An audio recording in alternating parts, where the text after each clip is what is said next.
Nama saya Ali Gifar Putra Rinanto. Saya sehari-hari menjabat sebagai Ketua Umum Fokusmaker, Bakoras Fokusmaker, Badan Koordinasi Nasional Forum Komunikasi Studi Mahasiswa Kekaryaan. Juga saya sehari-hari melakukan kegiatan usaha lah secara mandiri.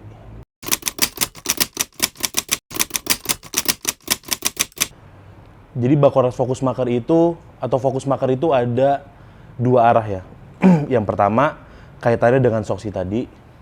Jadi kalau kaitan Fokusmaker dengan Soksi, Fokusmaker ini adalah sayap mahasiswanya Soksi. Jadi ada beberapa konsentrasi Soksi. Kalau di Soksi disebutnya konsentrasi ya.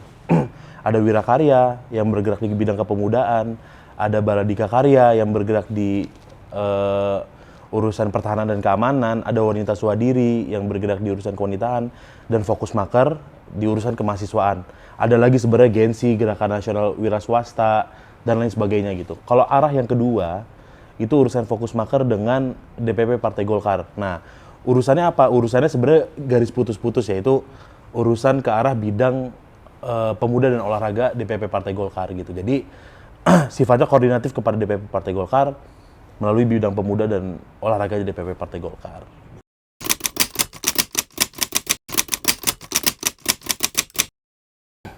Yang pertama, yang jelas Fokusmaker itu memiliki program kaderisasi ya.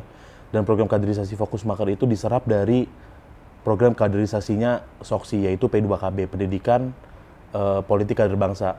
Yang mana Fokusmaker itu membuat proses kaderisasi ini ke arah langsung ke kampus gitu. Jadi mendulang kader itu bermuara di kampus atau bermuara di kampus dan akhirnya endingnya di Depina Soksi gitu. Jadi melalui Fokusmaker, nanti melalui Wirakarya, nanti melalui Baladika dan seterusnya, sehingga ada berjenjang gitu. Jadi mulai dari kampus kita udah melakukan pendidikan P2KB, nanti di tingkat Bakorcap atau Badan Koordinasi Cabang kita juga melakukan P2KB, di tingkat Bakorda, Badan Koordinasi Daerah juga kita melakukan P2KB, sampai di tingkat utama yaitu di tingkat Bakornas gitu. Kalau untuk proses kaderisasinya seperti itu.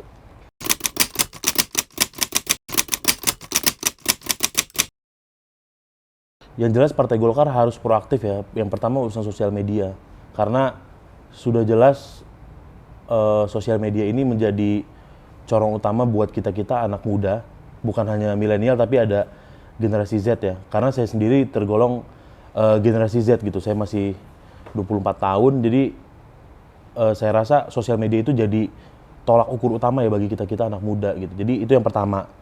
Yang kedua, memang harus benar-benar proaktif untuk melakukan kaderisasi. Jadi nggak hanya di tingkat Fokusmaker saja atau nggak hanya di organisasi Fokusmaker saja, tapi di organisasi lain gitu. Karena di bidang kepemudaan dan olahraga di PP Golkar itu ada berhimpun 10 organisasi pemuda dan mahasiswa gitu. Termasuk di situ ada Hima Kosgoro, ada Gema MKGR, ada Baladika Karya, ada AMPI dan lain-lain gitu. Jadi ada AMSI, AMDI, sehingga saya rasa itu adalah wadah yang tepat untuk melakukan regenerasi secara terus-menerus gitu, yang nanti akan menghasilkan kepada proses kaderisasi Golkar yang berjenjang dan otomatis berkualitas seperti itu.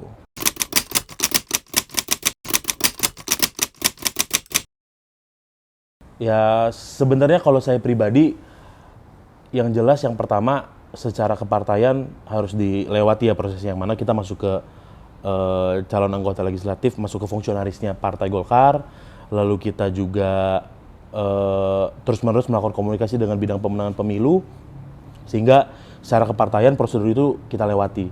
Yang kedua, untuk secara daerah pemilihan tetap komunikasi kita bentuk, jaringan juga kita bentuk, lalu juga tim kita bentuk, lalu juga kegiatan-kegiatan sosial, kegiatan-kegiatan yang kaitannya dengan kemasyarakatan itu juga selalu kita jalankan gitu, sehingga sampai di 2024 nanti itu tidak akan terputus komunikasi atau penjalinan jaringan ke bawah di Dapil Kalimantan Barat 1 gitu.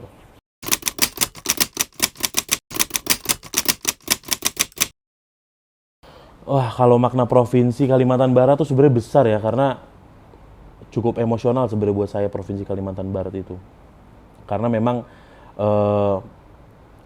keluarga saya memang bisa dibilang udah jadi orang Kalbar gitu. Sebenarnya orang Jawa, tapi dulu tugas di sana, kakek saya jadi kasdam, terus sempat jadi gubernur, terus orang tua saya juga sempat jadi danrem, sempat jadi pangdam, dan saya juga sempat bersekolah di sana lama. Jadi hubungannya tuh udah emosional banget lah gitu kira-kira. Jadi saya ke Jakarta, meniti karir di organisasi, meniti karir di politik, meniti karir di usaha, yang mana ujungnya memang sudah saya niatkan untuk kembali lagi. Kalbar tuh udah ngasih banyak ke saya, masa saya nggak bisa ngasih kembali ke Kalbar gitu.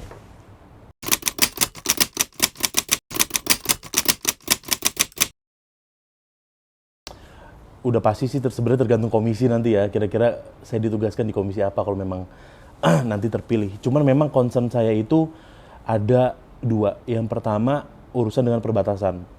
Kalbar ini kan bisa diibaratkan sebagai mukanya Indonesia, karena kita berbatasan langsung dengan negara lain secara darat itu dengan Malaysia, tapi sebenarnya secara laut juga kita tuh langsung tembus ke daerah Laut Natuna Utara gitu ya. Saya nggak mau sebut Laut Cina Selatan, jadi Laut Natuna Utara. Nah itu bener-bener program perbatasan itu harus bener-bener dijalankan dengan maksimal. Karena apa? Di daerah itu saudara-saudara kita di perbatasan, di daerah Jagoy Babang, di daerah Sajingan, itu masih banyak yang berbelanja ke Malaysia.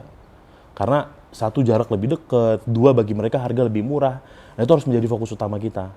Yang kedua, Kalbar ini juga identik dengan masyarakat perairan. Karena sungai terpanjang di Indonesia ini adalah Sungai Kapuas gitu, yang mana di Kalbar itu ada dua dapilnya itu setiap kota yang dilewati itu, setiap kota kabupaten yang dilewati itu pasti dilewati oleh Sungai Kapuas. Makanya pembangunan infrastruktur khususnya di daerah perairan, masyarakat perairan itu harus sangat-sangat difokuskan gitu. Karena kalau kita bilang masalah konektivitas ya di Kalimantan Barat tuh masih harus dievaluasi ulang, harus dibangun terus, harus menjadi perhatian khusus. Karena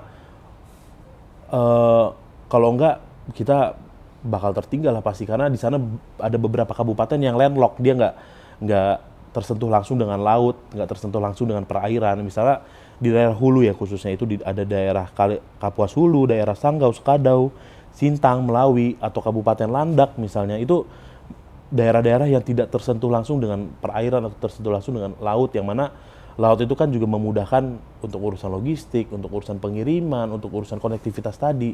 Tapi di Kalbar tuh ada daerah-daerah seperti itu, sehingga harus menjadi perhatian penuh sebenarnya bagi pemerintah pusat maupun institusi lainnya untuk terus membangun Kalimantan Barat sebagai wilayah yang potensial gitu. Karena tadi itu disambungkan kepada yang pertama, yaitu Kalimantan Barat itu adalah muka Indonesia sebenarnya gitu.